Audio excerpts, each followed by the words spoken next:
Rieccoci a Primo Inter Pares, appuntamento al mercoledì, gruppo TV7, come di consueto vi ricordo siamo in diretta sulla pagina Facebook, ospite il designer Carlo Gaino, quindi stavamo parlando di autovetture, mi diceva durante la pubblicità, guarda che la Golf l'abbiamo progettata in Italia, in effetti non discutevo, la mia domanda era, ci sono volevo portarla poi al termine la domanda, ci sono autovetture che vengono disegnate dai designer, presumo, tutte,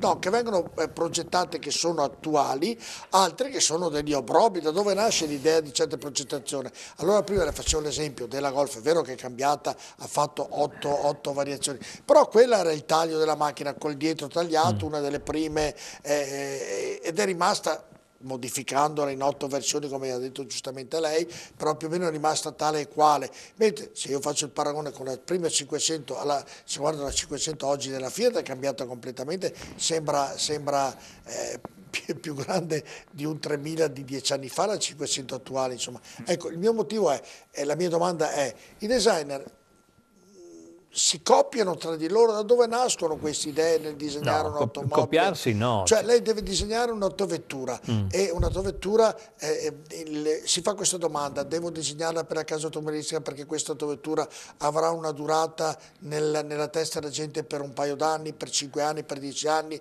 è un'autovettura che devo disegnarla perché abbia una continuità, cresce e poi verrà modificata come la Golf per paragone e avrà una durata immortale.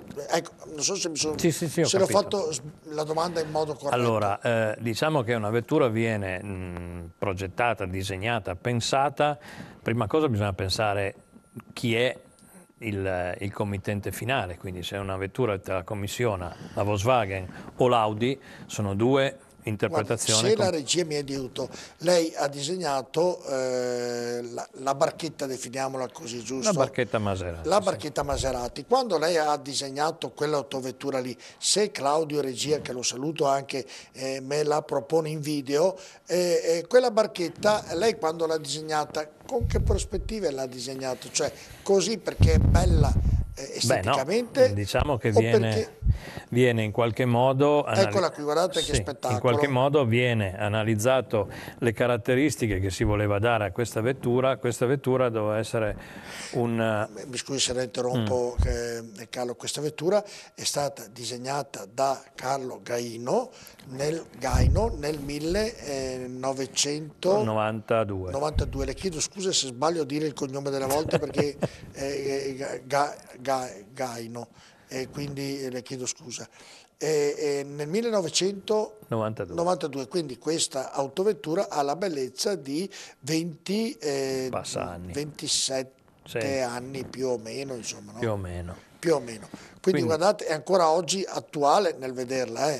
Questa vettura, per esempio, doveva da una parte interpretare lo spirito Maserati, ma dall'altra doveva essere una vettura per gentleman driver, quindi un veicolo per chi alla domenica andava in pista con la sua vettura e, essendo una vettura ad alte prestazioni, andava in pista a gareggiare insieme ad altri appassionati. Quindi lei nel disegnare doveva anche valutare che era una vettura da corsa. Esatto, quindi bisogna fare considerazioni aerodinamiche. Esatto. Quindi quanti modelli ne sono stati costruiti? Mi scusi, più la vedo più mi piace. 107 o 108, poi hanno fatto delle copie, eccetera. Qui lo vediamo in corsa. Diciamo che tutte le caratteristiche vanno inserite all'interno di quella che è la carrozzeria e devono diventare la caratteristica fondamentale. In questo caso bisognava prendere gli stilemi della vecchia Maserati pensata per questo scopo, quindi erano le vecchie Maserati degli anni 50. Certo, ma questa, mi racconti come è nata l'idea di disegnarla così? Questa è nata da un'idea... Ha fatto delle prove, le faccio domande che banali, mi scusi l'ignoranza, però come nasce? Vabbè, viene fuori sta barchetta della Maserati, ma come nasce l'idea della barchetta, di disegnarla così? L'idea nasce da Alejandro De Tomaso, che in quel momento era il patron della Maserati, che decide di fare una vettura per gentleman driver, cioè una vettura per chi al sabato e alla domenica vuole andare in pista a divertirsi con una vettura che abbia alte prestazioni, con un motore degno di questo nome, e quindi mi interpella e mi chiede di fare delle proposte. Nella fattispecie io ho fatto una serie di proposte, lui in qualche modo eravamo abbastanza d'accordo su una scelta, poi la scelta è stata deviata perché per me non andava più bene, perché la concorrenza aveva fatto concorrenza. Avevano fatto una cosa per cui quello che avevamo pensato forse non era propriamente giusto, e dopo una lunghissima e maschia discussione con Aleandro De Tomaso mi ha detto ok, va bene, ed è uscito fuori questo modello. Quindi a quel punto abbiamo fatto tutto l'iter progettuale, che vuol dire... Quanto sei impiegato? Diciamo che la decisione ultima è stata presa a fine, intorno al 20 di... sì, 20 perché c'era Francoforte prima, il 20 di settembre. Cioè, dall'inizio dei lavori di costruzione, di disegnare questo automobile, sì, al termine, in mesi, in anni, quanto ci dal è voluto? 20 di settembre fino al 14 di dicembre, festa della Maserati a Modena, la macchina è stata messa in moto. Quindi lei l'ha disegnata in 3 mesi, se non ho capito Sì, un male. po' di meno, perché poi bisogna anche costruirla. Ah, così poco tempo è riuscito? Esatto. Pensavo ci volesse di più io. Dipende dai casi. In alcuni casi bisogna fare in fretta.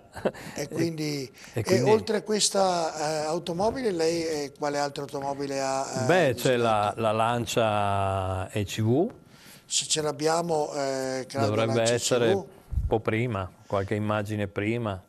L'ECV2, che è stata la vettura, diciamo la prima vettura con il telaio in carbonio fatto dal gruppo Fiat. Eccola Questa qua. qui. Quindi questa vettura è stata fatta, questa Con la vettura... lettone l'aveva già costruita in quel periodo lì. Come? Con la lettone di come Sì, si sì, chiama sì, la sì, sì, lettone. perché questa doveva essere una vettura che correva nei rally con quel regolamento lì. Quindi era una vettura estremamente compatta col telaio in carbonio, e come lunghezza addirittura era più corta della Stratos, quindi l'escamotage di avere un alettone che ci desse del carico aerodinamico era stato fatto proprio per, data l'estrema, come si può dire, l'estrema lunghezza ridotta del veicolo, cercare di avere il più carico aerodinamico possibile, perché il motore era potentissimo. Poi sono cambiati i regolamenti, quindi questa vettura ha dovuto essere messa da parte perché i regolamenti sono cambiati e hanno ridotto la potenza. Ecco, quando lei disegnava o lei disegna questi e progetta questa autovettura, devono essere cabinate con i corrispondenti anche ai valori, ai cavalli del motore, alla potenza del motore. Beh, sì, in Quindi qualche modo sì. si lavora in... Si lavora insieme, in equipe, chiaramente avendo a che fare con molte potenze bisogna cercare di tenere la macchina per terra, perché sennò quindi l'alettone in questo caso era stato necessario proprio per trattenere la vettura a terra. Lei disegnava solo le parti esterne oppure anche quelle interne? No, solo le parti esterne in questo caso, anche perché in queste vetture da competizione diciamo che l'interno non è che si guarda molto, è una vettura da competizione, quindi si mettono insieme una serie Senta, di... ma per arrivare a una fase terminale del disegno dell'autovettura e poi tra lei e lei si diceva, o con i suoi collaboratori, con lo staff, beh, così mi piace. Ci saranno stati dei passaggi e dire così non mi piace, voglio dire. Assolutamente sì, cioè non è un processo molto né logico né semplice, in alcuni casi è un processo molto doloroso, perché magari le scelte fatte dal cliente non sono esattamente quelle giuste, e questa è una cosa che ci sta, nel senso che il cliente può scegliere non la scelta che per me designer è la migliore, per cui però bisogna farlo. Allora, dovete sapere, Carlo Gaino mi diceva prima di entrare, e io ho chiesto ma dove lavora, per chi lavora, ha detto guarda c'è la segretezza e quindi magari lui oggi molto probabilmente lavorerà per qualche azienda importante, io non posso saperlo, nemmeno voi da casa potete saperlo perché c'è questo segreto, però ha lavorato per molte case importanti, ce le vuole ricordare più o meno quelle che si possono dire? Per il gruppo Fiat praticamente per tutti, quindi Lancia, Alfa Romeo, Fiat, eccetera. per altre case tedesche, altre case francesi, giapponesi, qui vediamo per esempio l'Alfa, vetture americane, Beh, insomma, se... giapponesi, insomma. Ma prima di coricarsi nel sogno, immagina già che automobile le piacerebbe costruire oppure... Beh, a volte uno diciamo che non è che le sogna, però le idee arrivano in ogni momento. È chiaro che poi le idee bisogna metterle in pratica, quindi... Lei ha fatto solo la parte umoristica o anche quella navale? Le faccio le domande così. No, abbiamo fatto anche imbarcazioni, abbiamo fatto una decina di imbarcazioni, quindi sia da piccole imbarcazioni fino a 25 metri, eccetera, quindi abbiamo fatto anche quello. Abbiamo lavorato nel settore, ecco qui vediamo delle imbarcazioni, anche nel settore degli elettrodomestici. Abbiamo fatto i prodotti degli ultimi 10 anni, 12 per Jacuzzi, che penso conoscano tutti. Direi che uno dei miei obiettivi è quello di non essere chiuso solo dall'automobile, nel senso che molte idee, molte cose possono essere, può essere più divertente. Io penso che fare questo lavoro è difficile riuscire a farlo, ma una volta fatto vorrei farlo bene. Ma allora, per esempio, se non riguardano le autovetture, determinate aziende la chiamano e dicono mi può fare un designer? Questo è? Queste per Jacuzzi sono delle vasche da idromassaggio. La Jacuzzi è un'azienda che Conosciutissima. penso abbastanza conosciuta, poco conosciuta che la Jacuzzi nasce in Friuli, quindi a pochi chilometri da qua, e poi dopo diventa una multinazionale. Ecco, queste aziende la chiamano e dicono, senta... Segafredo è a Treviso. Quindi. Certo, sì, conosciamo che il patrono. Senta, ci serve un'idea per quanto riguarda un apparecchio Certo. da casa, elettrodomestico, Certo.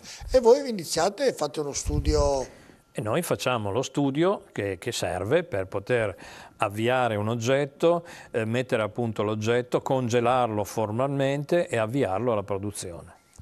E quindi, senta, Gaino, di tutti i lavori che lei ha fatto, qual è quello che le piace più? Sempre l'automobile, oppure adesso che ha provato altre esperienze nel disegnare, ha trovato qualche ramo che affascina le sue idee di design? Diciamo che il primo amore è stata l'automobile ed è l'amore più grande, anche perché praticamente ci sono nato con quello, quindi rimane una cosa. Però ho trovato anche molto divertente le imbarcazioni, anche se è un mondo in qualche modo trattenuto, nel senso che non c'è possibilità, essendo un mondo molto artigianale, non vi è una possibilità di sviluppare industrialmente determinate cose, però è un mondo affascinante, simpatico, a me è piaciuto.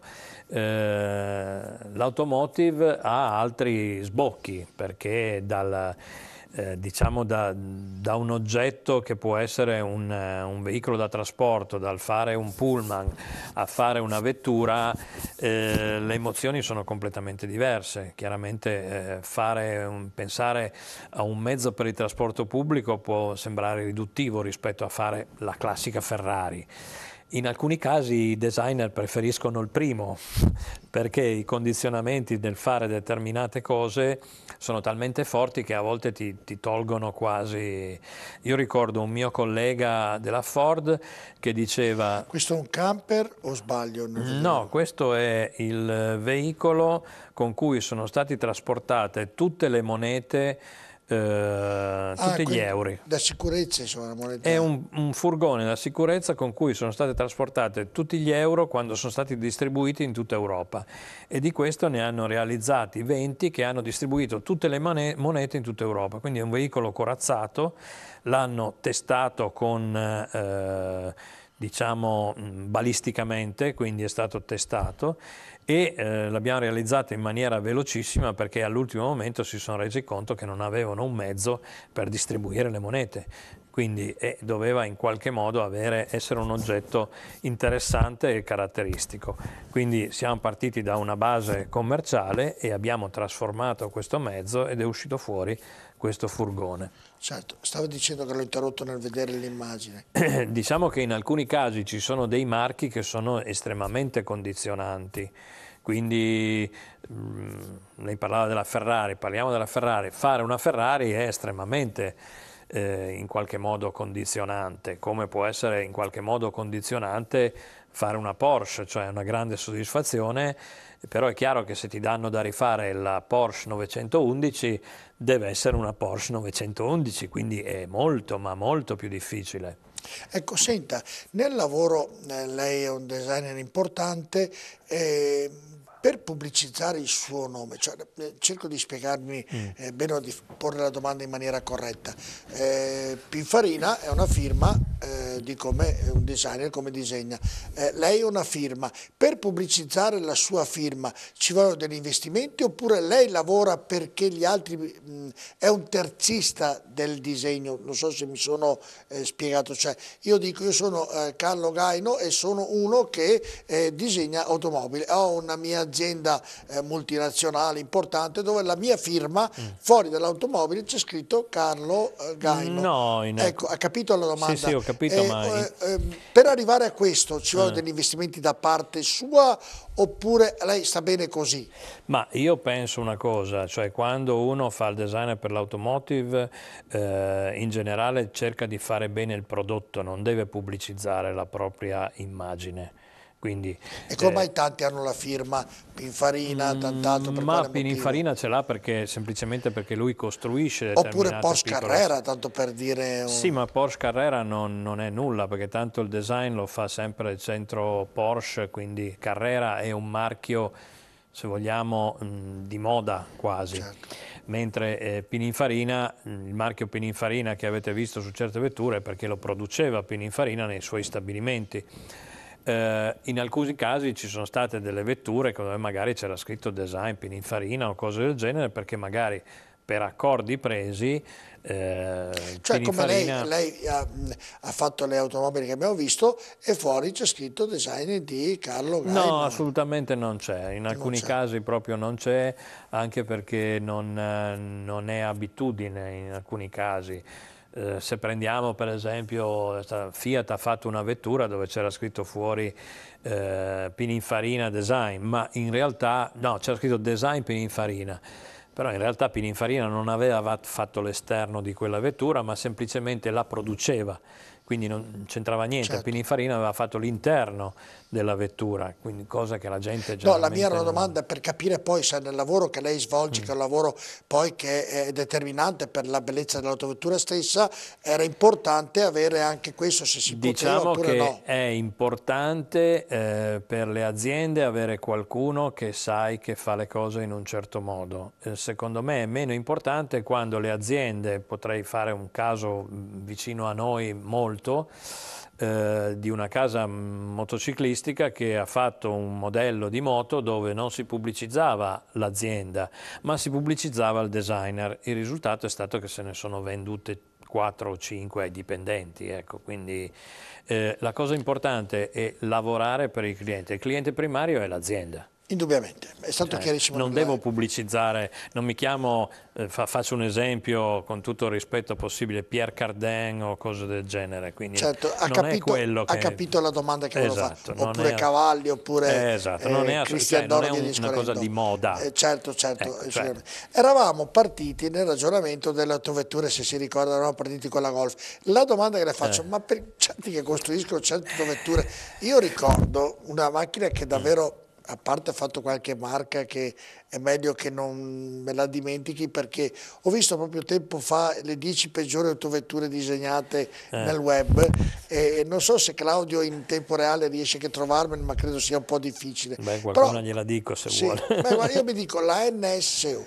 La chiamavo, io mi ricordo, la vasca da bagno, la Prince.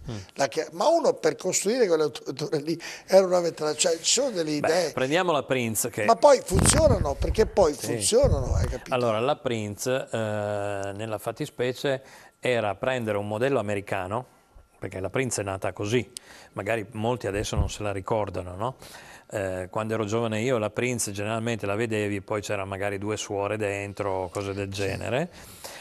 La Prince è nata in quella maniera perché si pensava a una vettura americana, il designer pensava di dover fare una vettura americana, il problema è che poi mancava qualche metro rispetto a una vettura americana ed è uscita fuori la Prince, che poverina faceva il suo lavoro onesto, però... Mi dica qualche nome facsimile. Beh, se vuole le faccio un esempio che però non era neanche riuscito male, se vuole si ricorderà la Fiat 128 Coupé. Sì. La prima serie, non la seconda. Ma era meno peggio delle altre. Esatto, quella lì era l'impostazione, se vogliamo, era un veicolo storico americano che è la Ford Mustang, solo che la Mustang aveva 3 metri in più, quindi chiaramente aveva tutt'altro slancio, ma nel compenso devo dire che non era neanche così drammatica. Abbiamo visto cose peggiori negli anni successivi. Le ricordo, però non mi viene in mente il nome, però c'erano certe davvero automobili, però avevano un mercato anche loro, perché la Prince, tanto per dire, quella che abbiamo citato, era un'automobile che la vedevi in strada, insomma, no? La vedevi. Poi ci sono delle vetture che magari sono molto avanti, se prendiamo l'Audi, ha fatto la RE80 che nessuno in genere la ricorda, però era una vettura con delle innovazioni incredibili. Le prime Audi, anche quelle non erano un granché. Però quella era geniale, era pressoché geniale, ne hanno vendute pochissimo. Audi non era ancora arrivata al rilancio, Audi non aveva la forza economica che ha avuto quando è entrata a far parte del gruppo Volkswagen, quindi era un po' una casa che faceva le cose per conto loro, però aveva fatto dei prodotti notevoli, quindi la sua immagine, ma soprattutto il suo credo di tecnologia estremamente avanzata ce l'aveva già, l'R80 certo. Era una vettura eccezionale. Andiamo a pubblicità, poi abbiamo l'ultima parte con Carlo Gaino, tra poco.